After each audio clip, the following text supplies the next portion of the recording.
बस कर्म तुम्हारा कल होगा, वो आज नहीं तो कल होगा। कर्म अगर सच्चाई है तो कर्म कहाँ निष्फल होगा। हर संकट का हल होगा, वो आज नहीं तो कल होगा। लोहा जितना तपता है उतनी ही ताकत भरता है। सोने को जितनी आग लगे वो उतना प्रखर निखरता है। सूरज जैसा बनना है तो सूरज जैसा तपना होगा, और नदियों के साथ चलना है तो उनका सम्मान करना होगा। साथ ही मेहनत और लगन के साथ कई आयामों को स्थापित किया जा सकता है। कहते हैं भी कि जहां पर मेहनत और संघर्ष के साथ साथ ईमानदारी से काम किया जाता है तो हर तरह के मुकाम को हासिल किया जाता है। इसी सुविचार के साथ मैं कुलदीप आप सभी का स्वागत करता हूं आपके पसंदीदा कार्यक्रम धरती धुरारी में। दोस्तों, मेहनत और संघर्ष के साथ जब मेहनत करता है इंसान, काम करता है, तो उसमें कहीं ना कहीं एक संघर्ष के जुनून के साथ वो काम करना शुरू करता है। ऊपर वाला भी उसके संघर्ष को सलाम करता है और उन ऊंचाइयों को उसके कदमों में रख देता है। आज जो शख्सियत हमारे साथ मौजूद है वो अलग अलग प्रतिभाओं की धनी है। उन्होंने अपने क्षेत्र में कई ऐसे आयाम स्थापित किए हैं जिससे एक समाज के सामने नवाचार स्थापित हो। इसके साथ ही उन्होंने अपने कार्य क्षेत्र के साथ भी कई ऐसे काम किए हैं जिससे पर्यावरण क्षेत्र में भी नए विकास किए हैं। आइए मिलकर स्वागत करते हैं रघुवीर मीणा जी का। और ये क्षेत्रीय वन रक्षक है और साथ ही क्षेत्रीय वन अधिकारी भी है। इन्होंने कई क्षेत्रों में काम किया है। इसके साथ ही पर्यावरण संरक्षण को लेकर भी इन्होंने कई मुहिम भी चलाई है।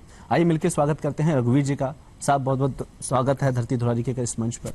कैसा लग रहा है आपको दूरदर्शन परिवार का हिस्सा? बहुत अच्छा लग रहा है जी। जहां हम देखते हैं कि इंसान अपनी शुरुआत करता है और देखते हैं कि एक नई ऊंचाई पर हासिल करता है। शुरुआत सबसे पहले बचपन से ही करते हैं आपकी। कैसा बचपन रहा? कहाँ आपकी पैदाइश रही?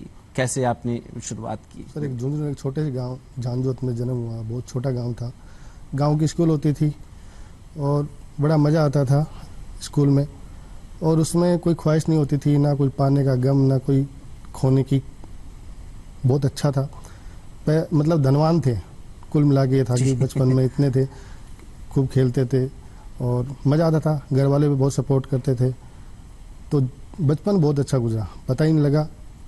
उसके बाद में गांव 5वीं तक गांव की स्कूल हुई। उसके बाद दूसरे गांव में स्कूल थी, तो वहाँ पैदल जाते थे सर। 4 किलोमीटर जाना और 4 किलोमीटर वापस आना, तो वो बड़ा आनंददायक था। लोग साथ में पैदल जाते थे, पैदल ही आते थे और खेलते जाते थे, खेलते आते थे जी। तो बड़ा आनंदमय जीवन था। अब तो भागदौड़ भरी जिंदगी में कुछ है रखा नहीं है। बिल्कुल, बचपन को वापस लौटा दे। हाँ, बिल्कुल बिल्कुल। तो सरकारी स्कूल के बाद फिर क्या आपने प्राइवेट स्कूल ज्वाइन किया? नहीं सर, उसके बाद में मैंने 12th तक सरकारी रहा और उसके बाद में सरकारी कॉलेज में पढ़ा। 2003 में मैं जॉब में आया। अच्छा। स्कूल के बाद कैसा रहा? क्योंकि परिवार का माहौल होता है, जब इंसान पढ़ना शुरू करता है तो परिवार में अलग माहौल मिलता है, माँ बाप के साथ मिलता है, कई तरह के सपोर्ट होते हैं। तो आपके साथ कैसा रहा बचपन? बचपन में सपोर्ट अच्छा रहा। माँ बाप का सपोर्ट बहुत अच्छा रहा। एजुकेशन के लिए अच्छा था। घर वालों ने बाहर भी पढ़ने के लिए भेजा, तो मैं सीकर पढ़ाई करी। ग्रेजुएशन मेरी सीकर से हुई, पोस्ट ग्रेजुएशन मेरी सीकर से हुई।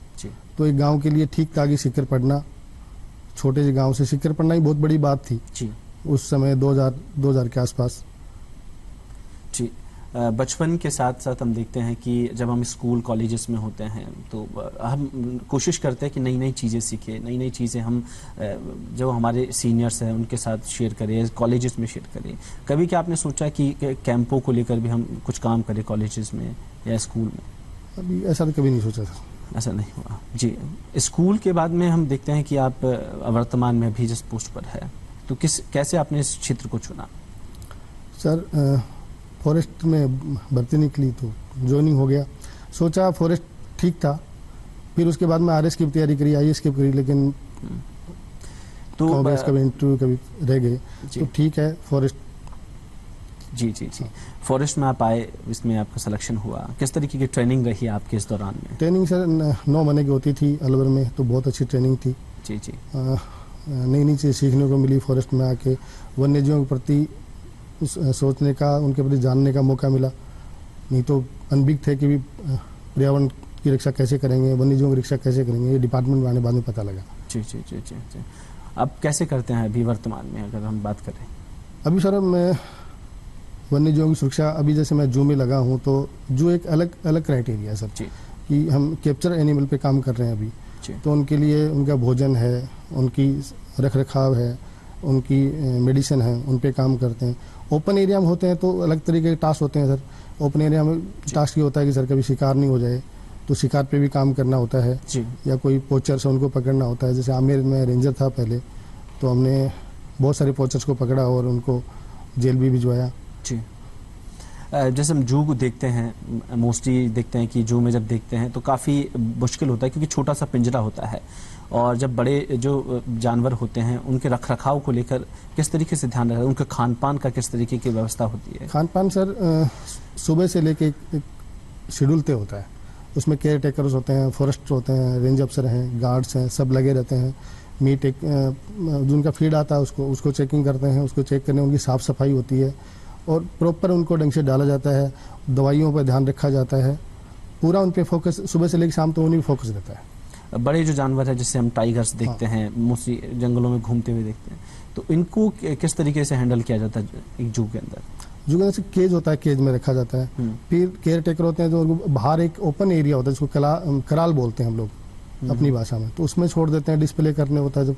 उसके अलावा खाना उसका फिक्स होता है, पानी उसका फिक्स होता है, उसको एक डॉक्टर की टीम लगी रहती है, वो भी टाइम टू टाइम उसको चेक करती रहती है जी। और पूरा स्टाफ भी लगा रहता है। कोई ऐसी कोई बात हो जू के अंदर जो आम जो लोग नहीं जानते हो, जो आप बताना चाहो लोगों से, कोई ऐसी कोई इंटरेस्टिंग बात जानवरों के साथ, या किस तरीके का आपसे व्यवहार कैसा होता है खासतौर पर? व्यवहार सर हम रोज उनसे टच होते हैं, तो हमारे लिए व्यवहार उनका बहुत अच्छा रहता है, क्योंकि जानते हैं कि हाँ ये हमारा केयर टेकर है, तो उनके साथ तो हमारा अच्छा व्यवहार होता है, जैसे एज ए फैमिली मेम्बर की तरह होता है सर।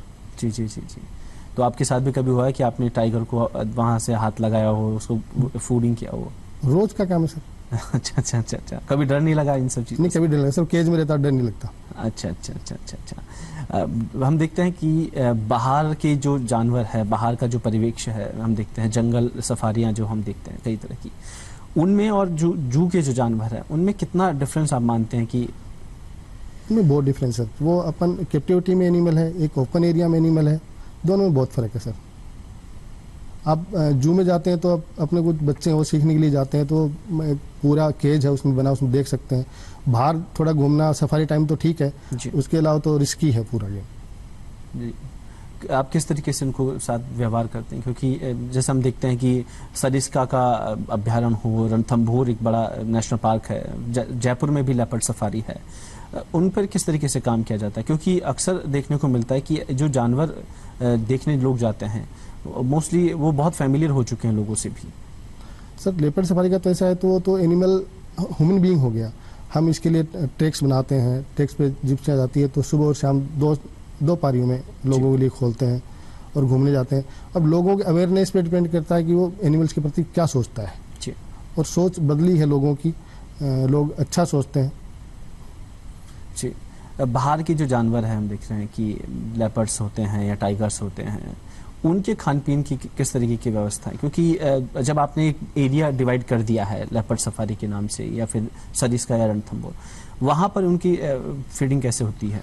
सर वो नेचुरल है, पूरा नेचुरल है। परिवेश कहीं जहाँ कहीं परिवेश नहीं तो हम तैयार करते हैं। जैसे मान लो जालना में परिवेश कम था तो हमने चित्तल कहीं बाहर से लाके शिफ्ट करेंगे, और बाकी जैसे माधोपुर और सरिस्का है उसमें ऑलरेडी परिवेश की कोई कमी नहीं है उनके एनिमल के लिए, तो वो एक नेचुरल प्रोसेस है पूरा, उसमें अपने आप वो काम करता है। जू है जो कैप्टिविटी में उनके लिए फूड की वजह हम खुद करते हैं। जी।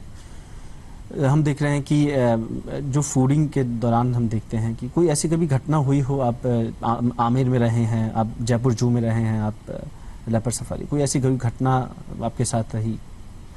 ऐसी तो कोई घटना नहीं हुई सर जानवरों के साथ में, क्योंकि अनकंडीशनल लव